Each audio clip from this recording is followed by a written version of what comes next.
Komponen LCN dengan saya Sinta, Saya Devi Rombebia. saya Nurul ini, Saya Nurfadila Tambunan. Saya Indra Lisa Putri. Saya Sylvia Priya Cantika. selamat menyaksikan. Selamat siang Ibu. Perkenalkan saya Ibu Sinta. Sebelumnya Ibu, boleh saya tahu siapa nama Pak? Usia? 25 tahun. Tahun, alamat Ibu? Untuk pekerjaan sekarang apa? Hobi tak Ibu? Yang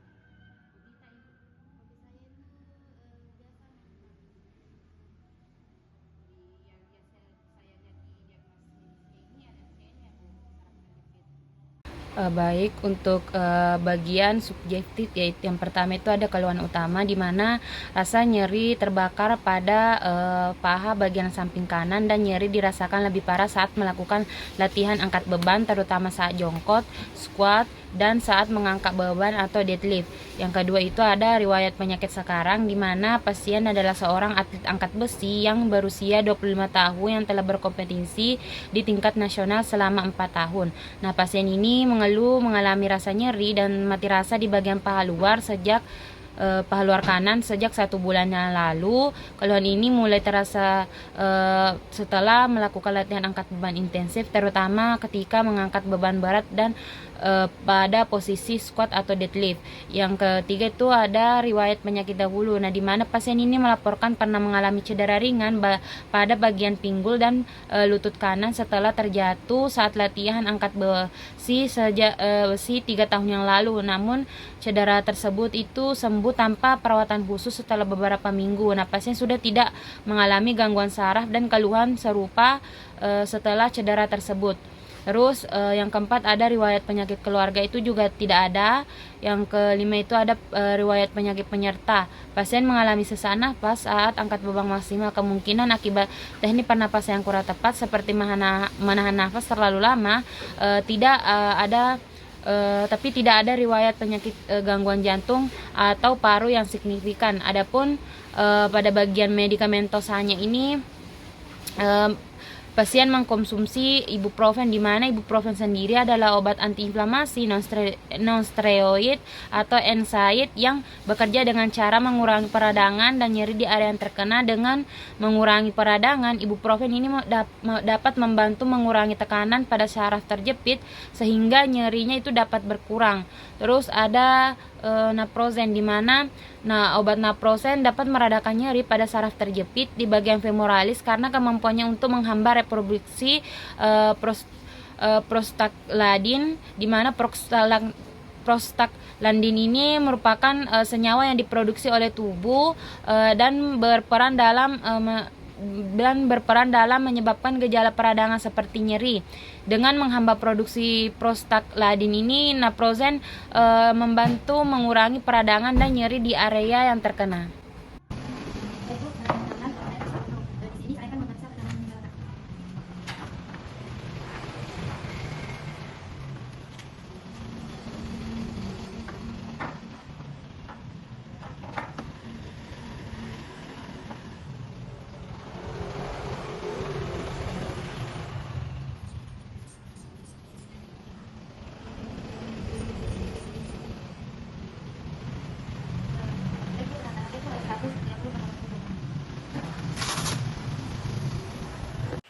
Bagian vital signs, tinggi badan pasien yaitu 167 cm, berat badan 65 kg, denyut nadi 84 kali per menit, pernafasan 18 kali per menit, suhunya itu normal 36,5 derajat Celcius. Terus tekanan darahnya itu 130/80. Bagian infeksi statis, di mana pasien datang dengan ekspresi wajah meringis, menahan nyeri pada bagian samping paha kanan. Kemudian postur tubuh terlihat tidak seimbang dengan kecenderungan condong ke kiri. Pasien juga tampak berhati-hati saat menekuk lutut. Selanjutnya bagian infeksi dinamis, di mana pasien datang dengan menyeret kaki kanannya dengan berat badannya condong ke kiri untuk menghindari rasa sakit, serta pasien juga mengalami keterbatasan gerak.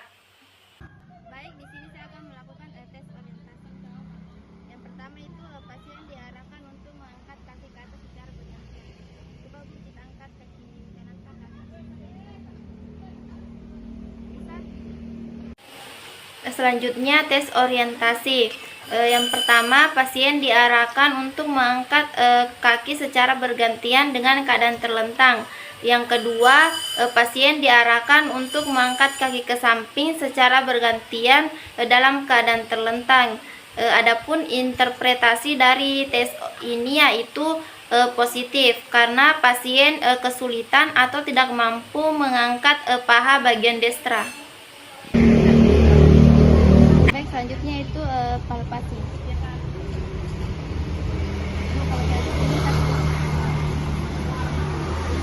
Kalau yang ini kan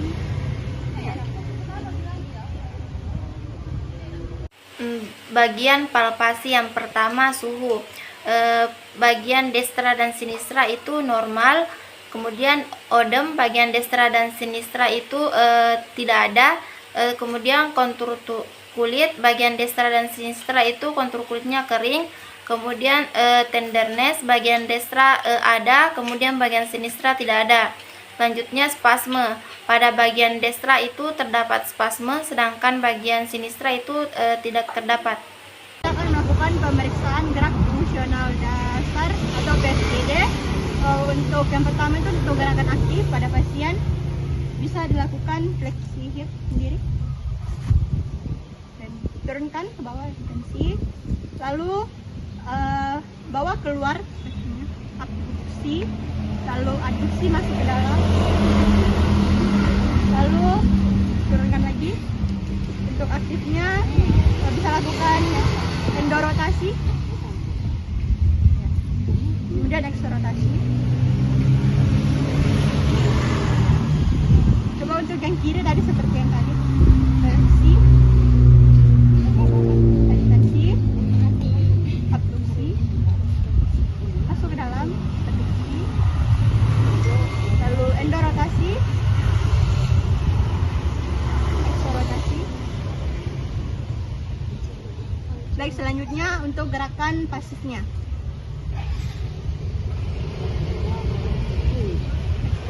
Fleksi, ekstensi, abduksi,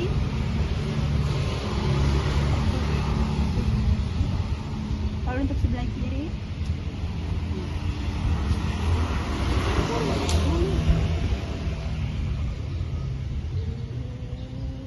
tinggi-tinggi besti.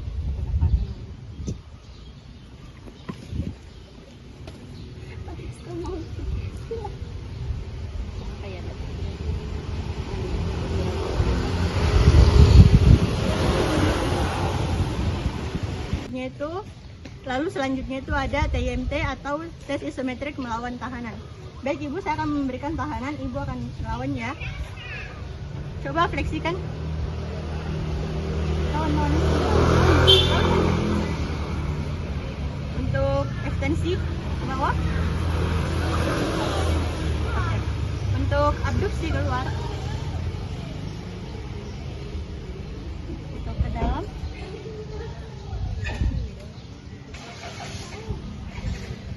Dan untuk endorotasi,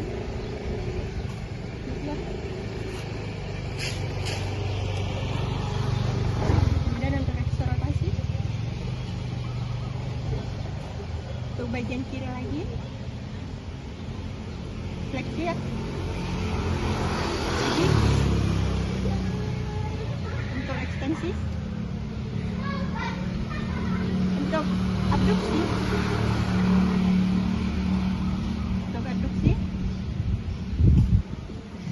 Dan endorotasi,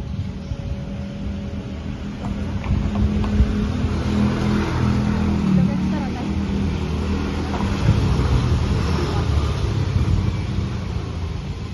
Baik, selanjutnya itu untuk interpretasi dari tes PFGD atau pemeriksaan fungsional gerak dasar pada pasien kasus LFCN tadi itu bahwa semua gerakan aktif, pasif, dan juga TIMT-nya itu bisa atau full ROM, tetapi ada nyeri karena saraf LFCN ini bisa saja teriritasi atau terkompresi yang menyebabkan adanya nyeri meskipun rentang gerak atau PFGD-nya itu full ROM. Baik, selanjutnya adalah ROM test.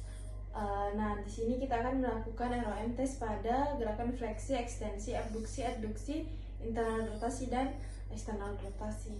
Nah, yang pertama adalah gerakan fleksi. Ibu bisa angkat kaki tangan semaksimal mungkin.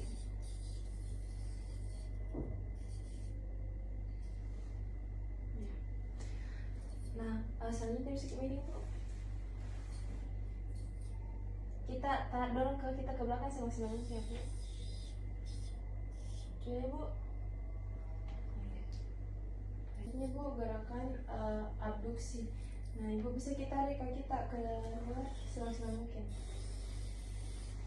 Nggak bisa, Ibu.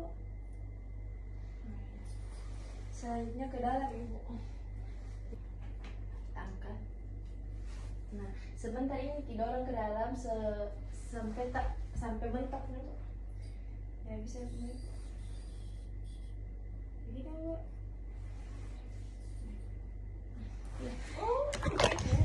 Baik, selanjutnya adalah internal rotasi dan eksternal rotasi. Bisa Ibu geser kita ke luar.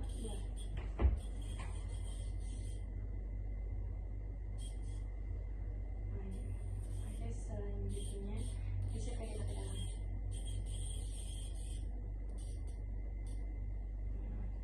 TS yaitu untuk memberikan sentuhan ringan pada paha pasien. Ibu saya akan memberikan sentuhan. Apakah Ibu merasakan ini? Sedikit. Kalau di sebelah kiri? Iya. Selanjutnya itu ada tes prick test, yaitu memberikan sensasi tusuk pada pasien. Apakah sedikit? Kalau di sini? Ya. Lalu selanjutnya itu ada vibration test, yaitu memberi getaran pada pasien. Apakah ada? Kemudian untuk tes sensorik itu untuk interpretasinya, yang pertama pada light touch test atau raba halus, itu pasien pada paha sisi dekstranya itu mengalami hiposensasi atau penurunan sensasi dibanding dengan yang kiri.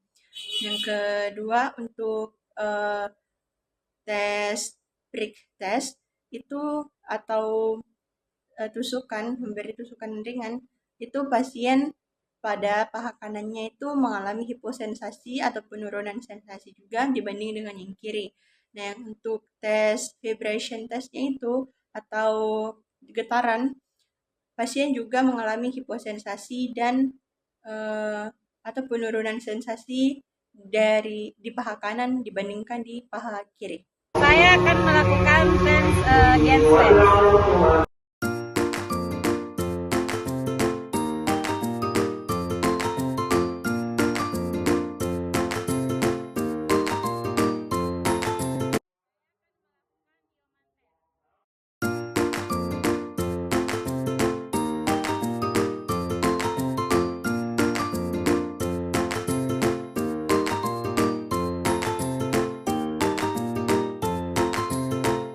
Terus untuk bagian Yeoman test itu untuk mengetahui apakah ada nyeri pada bagian tulang belakang lumbar yang menunjukkan adanya proses patologis pada lokasi tersebut, interpretasinya sendiri itu positif.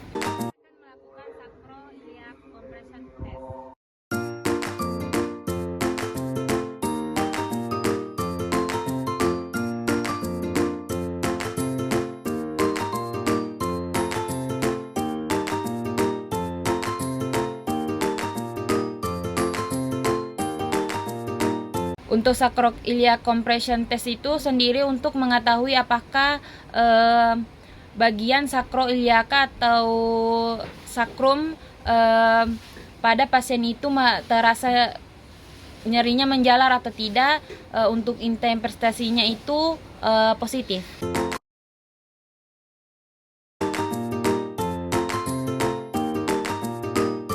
Jadi, tujuan tes Health Walking ini untuk mendeteksi adanya masalah pada saraf tulang belakang atau saraf perifer yang mengontrol otot-otot. Untuk hasil interpretasinya negatif, jadi pasien ini tidak merasakan nyeri menjalar. Tujuan dari tes Fadir test ini adalah untuk mendeteksi adanya nyeri atau gejala lain yang dapat mengidentifikasikan masalah pada struktur sendi panggul. Untuk hasil interpretasinya itu positif, yaitu ditandai dengan timbulnya nyeri pada pangkal paha disertai keterbatasan fleksi dan rotasi internal. Saya akan melakukan Fadir test.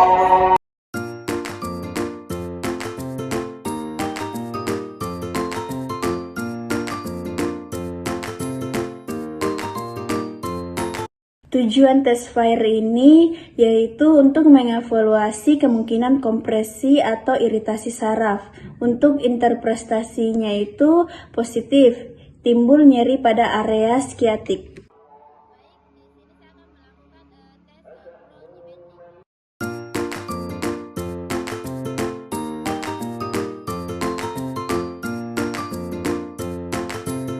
Ronnie Bendin test, di mana tes ini digunakan untuk mengevaluasi akar saraf tulang belakang lumbar atas pada L2 sampai L4, terutama pada saraf femoralis, di mana interpretasi dari tes ini yaitu positif karena pasien melaporkan nyeri yang menusuk di kaki atau paha pada saat fleksi lutut secara maksimal. Baik, di sini saya akan melakukan tes obat.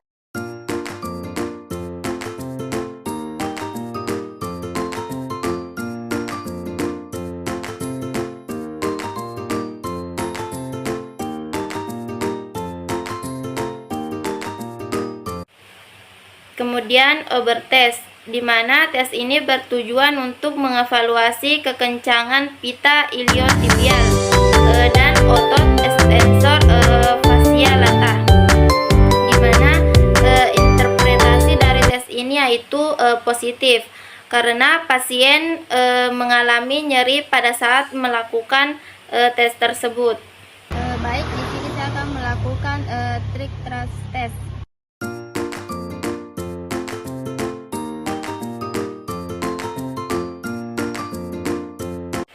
Selanjutnya itu Tin Trans test, di mana tes ini merupakan tes provokasi pada sendi sakroiliaka. Interpretasi dari tes ini yaitu positif karena ditandai dengan timbulnya nyeri yang dirasakan oleh pasien. Tes selanjutnya di sini kita akan melakukan tes Thomas test.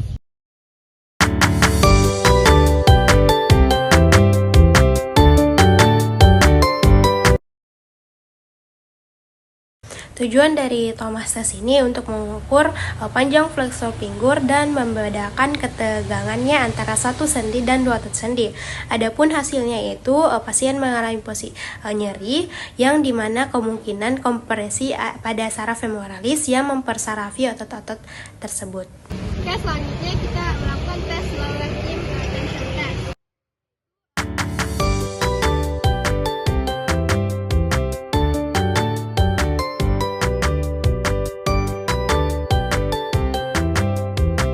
Tujuan dari tes ini digunakan untuk menilai adanya gangguan pada saraf ekstremitas bawah kita seperti radikulopati atau neuropati perifer. Adapun prestasinya itu positif, yang dimana pasien merasa nyeri kesemutan. Selanjutnya kita melakukan tes femoral nerve stretch, yaitu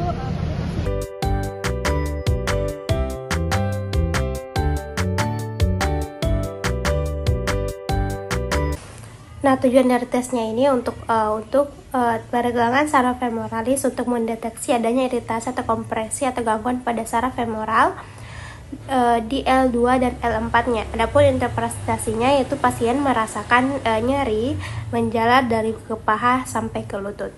Selanjutnya kita akan melakukan stretching.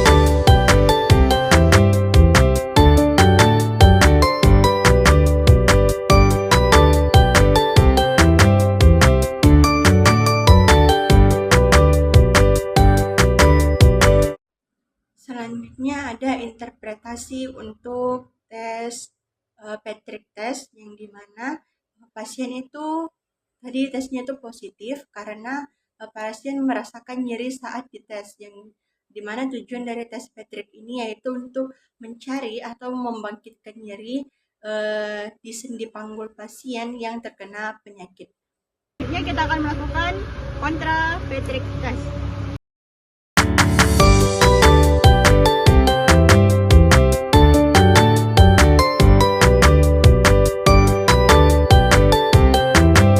Baik, selanjutnya itu ada interpretasi dari tes kontra Patrick tadi, yaitu di mana pasien itu hasilnya itu positif karena pasien mengalami nyeri di garis sendi sakroiliakanya.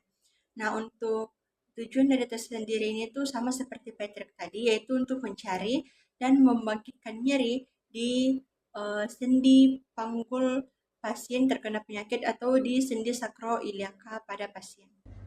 Nah, baik, selanjutnya adalah tes gerak fungsional. Nah, yang pertama adalah gerakan fleksi dan ekstensi, di mana kita menginstruksikan pasien untuk berdiri dan menyuruhnya untuk melakukan fleksi dan ekstensi, dan kita akan melihat apakah ada nyeri mati rasa atau keterbatasan gerak. Ibu bisa lakukan fleksi, gerakan fleksi, mengangkat kaki kita ke depan. Coba ke belakang, Ibu.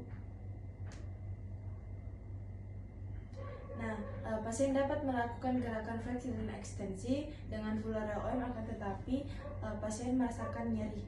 Nah, yang kedua adalah gerakan abduksi dan abduksi. Nah, Ibu bisa arahkan ke kita ke samping begini.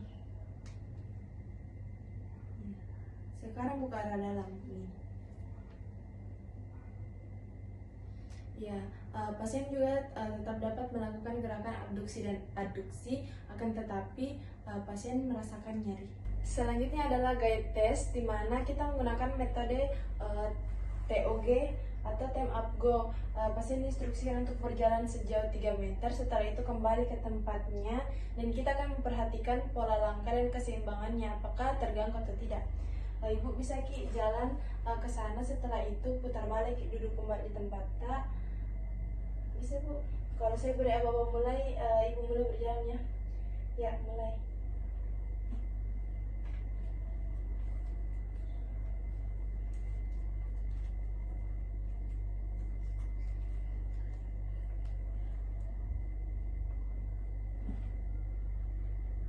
Ya, jadi pasien bisa berjalan dengan normal, tapi dia merasakan adanya nyeri pada pahanya.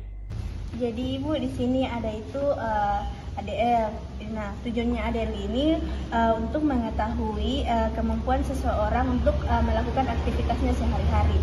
Kalau makan Ibu, bisa sendiri atau butuh bantuan? Bisa sendiri. Iya. Kalau tidur bagaimana? Bisa sendiri. Kalau jalan Ibu bisa? Iya. Kalau pergi ke toilet bisa Ibu? Oh, itu butuh bantuan. Oh iya. Kalau BAB Ibu Bisa. Ya. Kalau berpakaian Bisa juga. oh iya. Jadi hasil interpretasi pasien ini untuk nilai 20 yaitu mandiri, 12-19 itu ketergantungan ringan, 9-11 itu ketergantungan sedang, 5-8 itu ketergantungan berat, 0-4 itu ketergantungan total. Jadi skor pasien ini 13 yaitu ketergantungan ringan. Jadi pasien ini diagnosis medisnya itu lateral femoral cutaneous nerve entrapment. Adapun diagnosis fisioterapinya itu yang dapat ditegakkan dari hasil proses pengukuran dan pemeriksaan tersebut, yaitu adanya ketegangan otot passos major atau iliopsoas yang menyebabkan nyeri paha depan serta mati rasa atau kesemutan akibat adanya kompresi saraf lateral femoral di bawah ligamen inguinalis. Kemudian problematik fisioterapinya itu yang pertama problem PIMA. di mana nyeri pada muscle iliopsoas, muscle quadriceps femoris, dan muscle sartorius. Kemudian problem sekundernya itu kecemasan, dan problem kompleksnya itu gangguan pada ADL seperti berkegiatan, beribadah, walking, dress well, dan toileting. Selanjutnya kita masuk pada tujuan. Adapun tujuannya yang pertama untuk tujuan jangka pendek, yang pertama itu untuk mengurangi nyeri dan peradangan, yang kedua mengurangi kecemasan, yang ketiga meningkatkan mobilitas dan fleksibilitas, yang keempat meningkatkan kekuatan otot, dan yang kelima meningkatkan kualitas hidup pasien. Adapun untuk tujuan jangka panjangnya, yang pertama itu untuk mengembalikan fungsi gerak hip, dan yang kedua mengoptimalkan aktivitas fungsionalnya. Yang selanjutnya itu ada intervensi fisioterapis. Adapun untuk intervensinya yaitu yang pertama ada problem fisioterapi pada kecemasan, di mana modalitasnya yaitu komunikasi terapeutik selama sesi terapi berlangsung. Terus untuk problem kedua yaitu ada nyeri otot, modalitasnya itu terapi panas memakai TENS dengan frekuensi 50 Hz. Yaitu pelemahan otot di mana modalitasnya itu strengthening, adapun dosisnya yaitu isometric exercise sama isoteric exercise. Adapun isometric exercise yaitu melawan kanan, ibu kasih begini, nanti kasih kita balik lawan kanan, turun ke sini kasih lawan kanan. Lagi. Oke. Selanjutnya untuk isotonic exercise yaitu pasien bridging maupun plank. Untuk bridging ibu kasih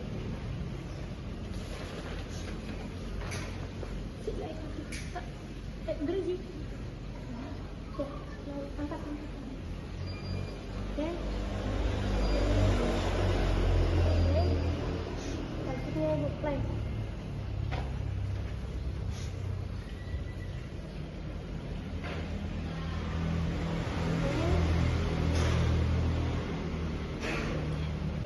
Selanjutnya yaitu untuk gangguan ADL, adapun modalitasnya yaitu exercise terapi, dosisnya yaitu exercise terapi pada hip,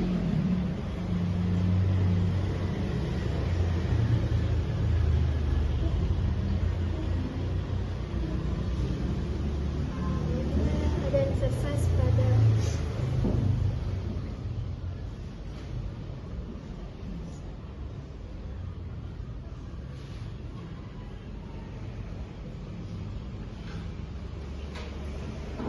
Baik, selanjutnya adalah home program. Nah, kita yang pertama adalah gerakan pelvic tilt. Kita menginstruksikan pasien untuk berbaring telentang dan menekuk lututnya. Ibu bisa tekuk lutut tak? Nah, setelah itu kita instruksikan untuk mengangkat panggulnya. Ibu bisa angkat panggul tak? Nah, kita menyuruh untuk menahan beberapa detik. Nah, bisa diturunkan perlahan, Ibu. Nah, baik, selanjutnya adalah gerakan heel slide, di mana pasien diinstruksikan untuk tidur telentang. Setelah itu kita menginstruksikan pasien untuk menyeret kaki kanannya hingga tertekuk.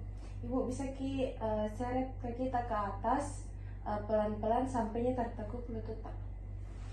Coba Ibu.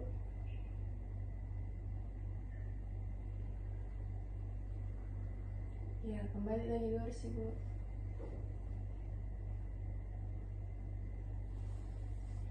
Baik, selanjutnya adalah bridging exercise, di mana kita menginstruksikan pasien untuk tidur telentang dan menekuk lututnya. Ibu bisa tekuk lutut tak? Setelah itu kita menginstruksikan pasien untuk mengangkat panggulnya secara perlahan. Ibu bisa angkat panggul tak pelan-pelan? Ya Ibu. Tahan beberapa detik Ibu. Ya, turun. Baik, selanjutnya adalah latihan peregangan atau stretching. Nah, yang pertama itu ada stretching rectus femoris muscle, di mana pasien diinstruksikan untuk berbaring. Setelah itu menghadap ke miring ke sisi yang tidak sakit. Ibu bisa menghadap kiri. Nah, setelah itu kita instruksikan pasien untuk menekuk kakinya. Bisa tekuk kaki kita, Bu. dan menyuruh pasien untuk memegang pergelangan kakinya. Nah, tahan beberapa detik Ibu. Ya, lepas Ibu. Ya. Baik, selanjutnya yang kedua ada stretching psoas muscle, di mana kita menginstruksikan pasien untuk tidak terlentang. Setelah itu menekuk satu kakinya. Ibu bisa tekuk kaki tak? Dan kita instruksikan pasien untuk memegang di bagian paha belakangnya atau di bagian hamstring. Nah, bisa ditahan beberapa detik Bu. Nah, selanjutnya adalah penerapan panas dingin, di mana kita dapat memberitahukan kepada pasien untuk melakukan kompres panas dan kompres dingin. Nah, pasien dapat melakukan kompres dingin apabila terjadi peradangan, dapat dilakukan 10 hingga 15 menit, dan dapat menggunakan kompres panas apabila untuk melemaskan otot dan melancarkan peredaran darah.